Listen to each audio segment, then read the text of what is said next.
미국 연준이 이틀간 올해 마지막 연방공개시장위원회 정례회의를 열었습니다.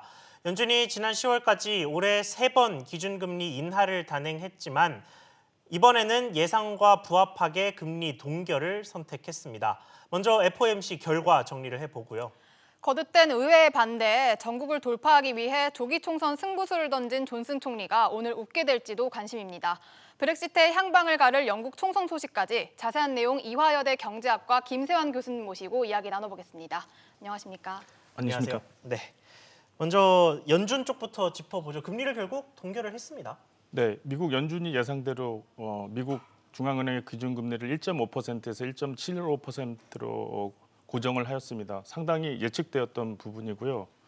이렇게 미국 연준이 금리를 움직이지 않았던 이유는 무엇보다 미국 경제가 상당히 건실하게 성장하고 있어서입니다. 거의 2%를 넘어서 3%에 육박하는 성장률을 보일 걸로 올해 예상이 되고 또 인플레이션도 상당히 안정적으로 2% 내에서 유지되고 있습니다.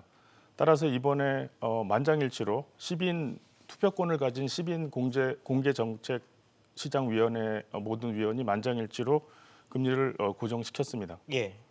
네, 이제 관심은 내년의 금리 방향인데요. 네. 좀 어떻게 보십니까? 제 생각은 내년 중반까지 아마도 미국 연준이 금리를 변동하지 않을 가능성이 크다고 봅니다. 네.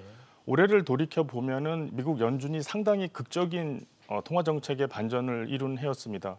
작년 2018년에는 0.75%를 올렸고요. 올해 들어오면서 예상과 달리 0.75%를 3회에 걸쳐 내린 상황입니다. 상당히 극적인 반전이었고 예상을 못한 부분도 있었지만 지금 와서 보면은 옳은 판단이었다고 보여집니다. 또한 가장 최근에 발행된 미국 연준의 공식적인 경기를 인식하고 있는 부분을 말해주는 베이지북에 따르면 미국 경제가 상당히 좋아지고 있다고 계속 판단을 하고 있습니다. 따라서 미국 연준이 지금으로 봐서는 금리를 특별한 상황이 변하지 않는 한 내년 중반, 즉 6월까지 변동시키지 않을 가능성이 크다고 보여집니다. 네, 알겠습니다. 그런데 최근 미국의 경기 지표를 좀 보니까요. 제조업 경기가 4개월 연속으로 위축됐다 이런 네. 얘기도 있었고 뭐 조금 몇 달 시간이 지난 일이긴 하지만 장단기 금리 역전 발생하면서 네. 뭐 경기 침체 우려도 나왔었고 뭐 이러다 보니까 연준이 뭐 금리를 내릴 것이라고 기대하는 시장 전문가들도 좀 있는 것 같아요. 이쪽 의견에 대해서는 어떻게 생각하십니까? 네, 맞습니다. 말씀하신 대로 미국 경기를 가장 잘 보여주는 지표 중에 하나가 구매자 관리 지수라는 것이 있습니다. 이것이 PMI라고 하는데 예. 미국의 주요 기업의 구매를 담당하는 물품 구매를 담당하는 관리자들한테 서베이를 한 자료입니다. 네. 그래서 이 지표가 50이 넘으면 미국이 경제가 호황으로 갈 가능성이 높고 50이 되지 않으면은 불황으로 갈 가능성이 많다는 경험을 가지고 있습니다. 그런데 4개월 연속 50이 안 됐군요. 맞습니다. 4개월 연속 50이 안 됐기 때문에 상당히 부정적인 부분인데 미국 경제 전체를 보면 제조업은 이렇게 상대적으로 좋지가 않지만 미국 소비나 그리고 미국 다른 제조업, 미국 서비스업을 보면 상당히 호황을 이루고 있습니다. 미국 GDP의 70%를 차지하는 게 국내 소비인데요. 이게 네.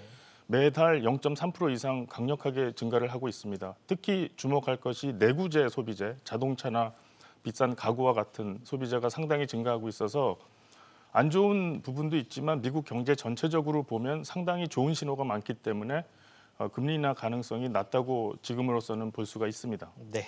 네, 트럼프 대통령은 지금 지속적으로 금리 인하를 압박하고 있는 상황인데 또 최근에도 연준을 향해서 강력한 인하 메시지를 좀 던지기도 했죠. 맞습니다.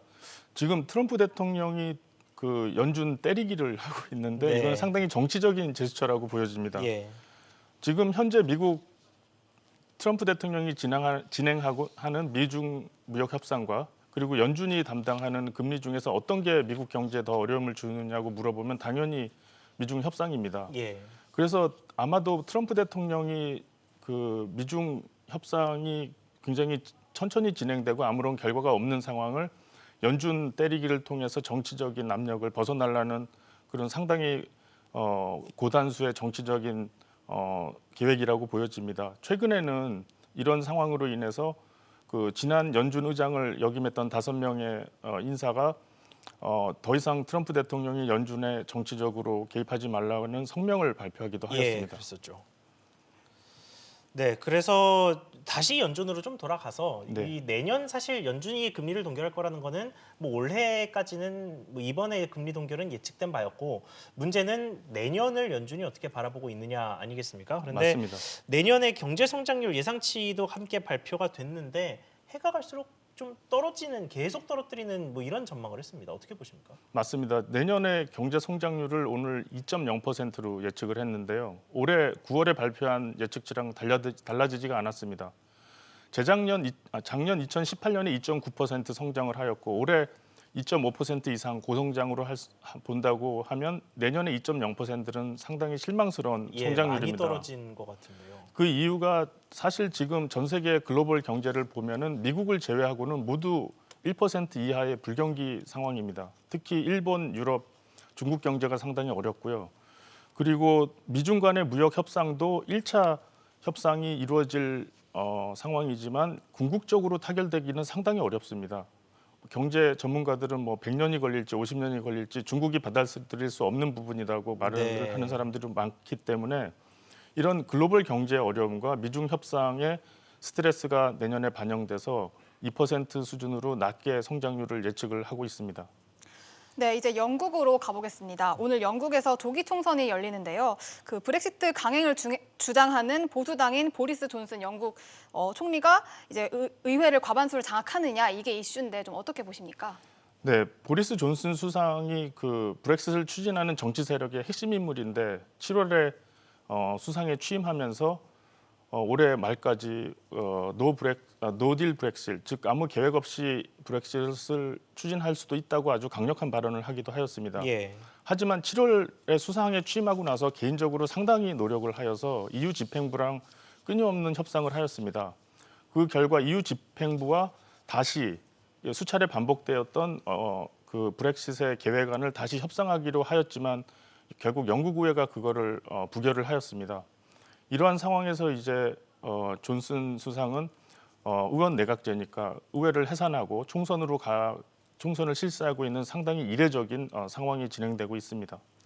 네, 뭐 선거 결과가 어떻게 될지는 뭐 하루 이틀만 지나면 다 알게 될 상황이고 예측도 불가능하니 일단 보수당이 과반 이상 석을 얻어서 브렉시트가 지금 진행되는 대로 강력하게 추진될 거라고 가정을 한다면 그러면 상황이 어떻게 될 거라고 보십니까?